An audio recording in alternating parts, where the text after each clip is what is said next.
Welcome to Dr. Mercola's Cellular Wisdom. Stay informed with quick, easy-to-listen summaries of our latest articles, perfect for when you're on the go. No reading required. Subscribe for free at mercola.com for the latest health insights.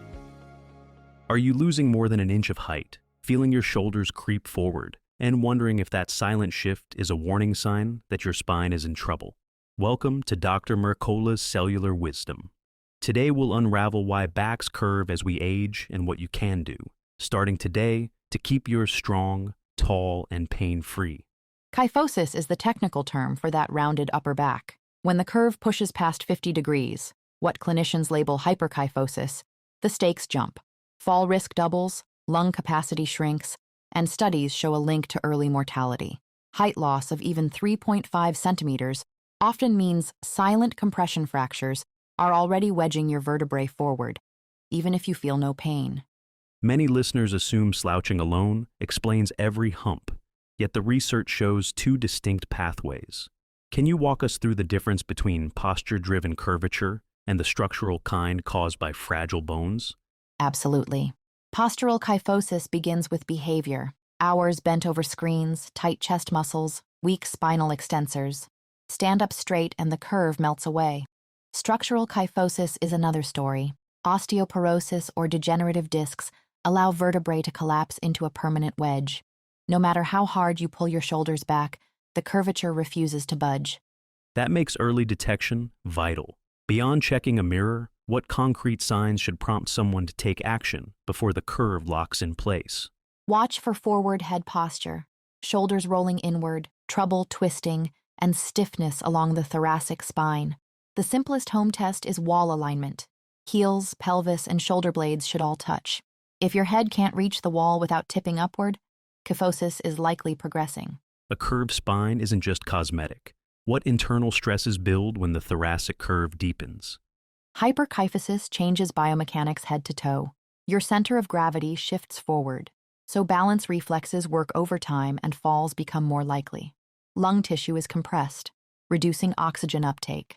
Research in the Journal of Orthopedic and Sports Physical Therapy links a steep thoracic curve to shorter stride length, slower walking speed, and difficulty rising from a chair. Let's zero in on the muscle imbalance that triggers or accelerates these changes. How do tight areas and weak ones pull the spine out of alignment? Banner Health therapists trace it to two dominant patterns.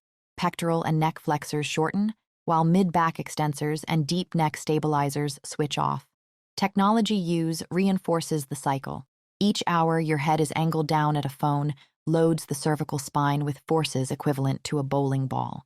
Fortunately, the fix is movement-based. Name the entry-level exercises our audience can adopt without equipment. Chin tucks strengthen deep cervical flexors. Shoulder blade squeezes re-engage the rhomboids, and doorway stretches open the chest. 3 sets of 10 for each, once or twice daily, restore symmetry. They're quick, desk-friendly, and backed by physical therapy research. Consistency counts. How does starting in your 40s compare with starting in your 60s when it comes to reversing posture changes? The sooner the better. Bone density and disc hydration decline with age, so muscles must pick up more slack. Beginning extension training in midlife can prevent the curve from ever exceeding dangerous thresholds. Starting later still helps, but the goal shifts from reversal to stabilization. For those with confirmed vertebral fractures, what's the role of targeted strength work versus relying on bone density medications alone? That long-term prone backlift study is telling. Women who lifted their chest against gravity with just a small backpack cut fracture incidence dramatically for 10 years after intervention, outperforming medication-only groups. Bone drugs increase density. Extensor training improves mechanics, so the two together offer complementary protection. Variety prevents boredom. Which additional modalities keep the spine resilient and the brain engaged? Yoga's combination of extension, balance, and breath expanded spinal height by over 4% in 6 months among adults over 60. Multidimensional programs that layer strength, mobility, and sensory drills preserved those gains for a year with no further therapy. The nervous system thrives on diverse, well-coordinated input. Biofeedback fascinates me. Lightweight braces or even kinesiology tapes seem passive, but they work. Why? They nudge awareness. A flexible brace worn 2 hours daily Reduce the kyphotic angle 11%, not by holding the user upright, but by reminding postural muscles to fire. Tape across the upper back delivers skin tension cues that spark the same neuromuscular response.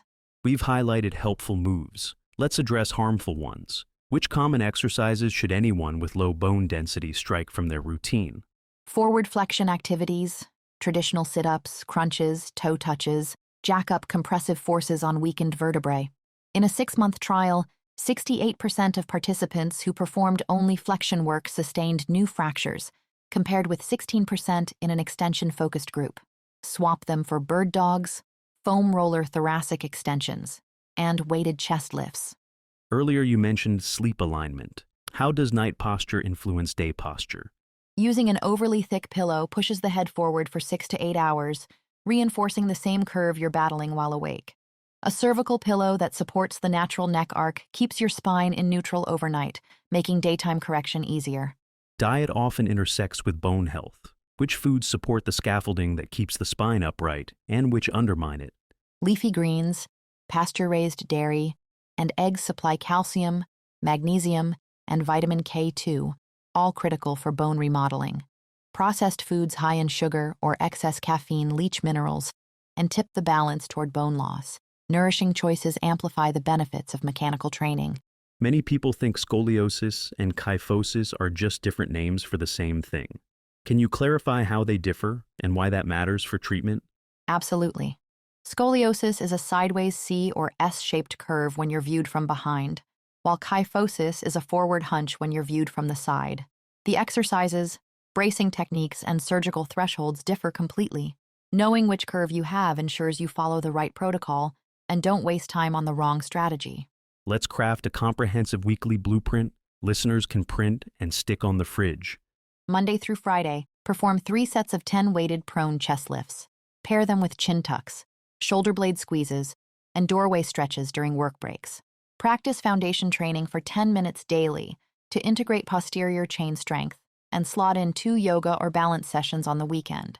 Use a posture trainer brace or tape for 2 afternoon hours and audit workstation ergonomics every morning. That's actionable. Before we close, I want each listener to run a quick self-assessment. Measure your height against last year's physical, test the wall alignment check, and note how long you can stand without fatigue. Record those numbers now so you can celebrate improvements a month from today. Your challenge is clear. Today, lie face down, place a light backpack on your upper back, and complete those 3 sets of chest lifts. Feel the extensor muscles wake up. Repeat 5 times per week for the next month, track your metrics, and share your progress with a friend to stay accountable. Thank you for watching Dr. Mercola's Cellular Wisdom. We'll see you on the next episode. Thanks for watching. Subscribe now and click the notification bell so you never miss an update. See you in the next video.